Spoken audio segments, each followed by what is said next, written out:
সব্যসাচী দত্ত একেবারে 8ই জুন গ্রেফতার হয়েছিলেন। তোলাবাজির অভিযোগ ছিল তার বিরুদ্ধে এবং শুধুমাত্র পুলিশ নয়, সরকারি আইনজীবী আদালতে দাঁড়িয়ে তিনি দাবি করেছিলেন এই সব্যসাচী দত্ত অত্যন্ত প্রভাবশালী।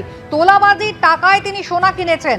যা সোনা উদ্ধার হয়েছে 17ই জুন পর্যন্ত সেটা কিছুই নয়, আরও প্রচুর সোনা রয়েছে সব্যসাচী দত্তের কাছে, এমনটাই সরকারি আইনজীবী আদালতে দাঁড়িয়ে সেদিন দাবি করেছিলেন। সেদিন ছিল 17ই জুন এবং তারপরে গত পরশুদিন রাত্রিবেলা সব্যসাচী দত্ত পুলিশ হেফাজতে ছিলেন, যাকে নিয়ে কিন্তু পুলিশ পৌঁছে যায় নদিয়ায় জেলা পরিষদের তৃণমূল কংগ্রেসের সদস্য এই টিনা সাহা ভৌমিকের বাড়িতে।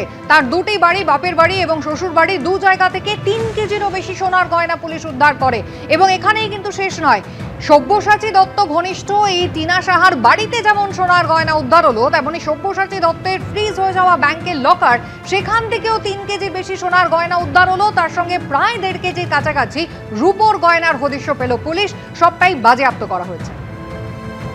আর এই প্রসঙ্গে কি বলেছেন বিজেপি রাজ্যসভার সাংসদ রাহুল সিনহা, দেখুন। আরো বহু সোনার খনি সব্যসাচীর বিভিন্ন আস্তানা থেকে পাওয়া যাবে।